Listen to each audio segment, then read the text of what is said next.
Yeah, Arturo. Okay, good. What is your actual name? My full name is Coleridge Bell. Courage Bell. Okay. And parents?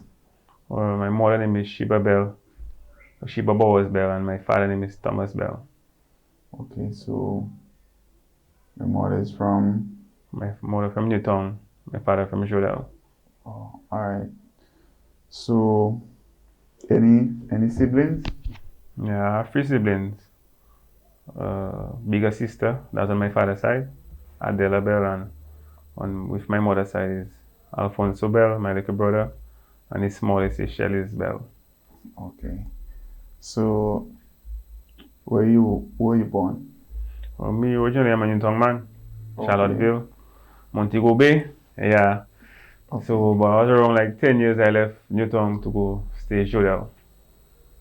Okay, so before the Jurel part, like what was it like in Newtown at the time? Newtown was a sport, always have vibes, we free up. We used to be playing marble hole, um, go by the bay, always by the Okay. bay, playing the sea, fishing. Seeing them parrot doing their nonsense off and on. That apparently they call him Mad Daniel at the time.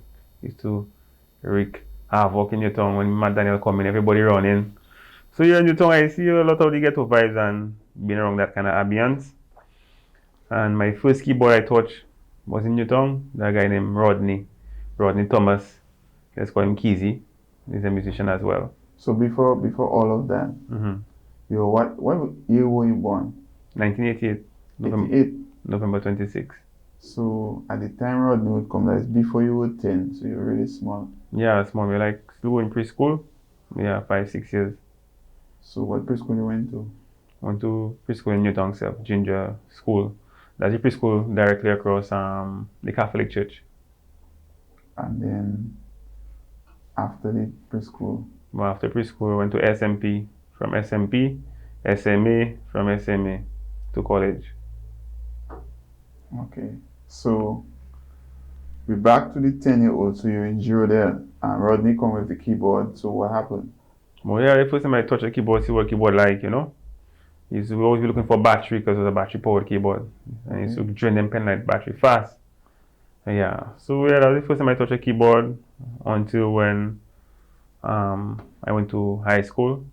I got my first keyboard from my father, a Casio keyboard. Also, why your father got your keyboard? Because you played Rodney keyboard? No, it was just a random gift. I wasn't expecting it. I see my Okay. father come down and say, he buy a keyboard for me. And then from there, started my own little vibes, but I didn't really understand the music at the time. I just used to play the black keys because everything on the black keys, the song nice. And then my mom's hooked me up with classical music with Miss Lita, that's Norman Lita's wife, in Virgin Lane. And I started playing classical music, reading music. And I reached up to grade 3 in the classical music. And then I stopped and started to explore the local music. So before all of that, you moved into fast. Mhm. So when you were practicing classical music, you were in what? In SMA, SMP? SMA, at the time I was 13 years when I got my first keyboard. Or you were 14 years? Yeah.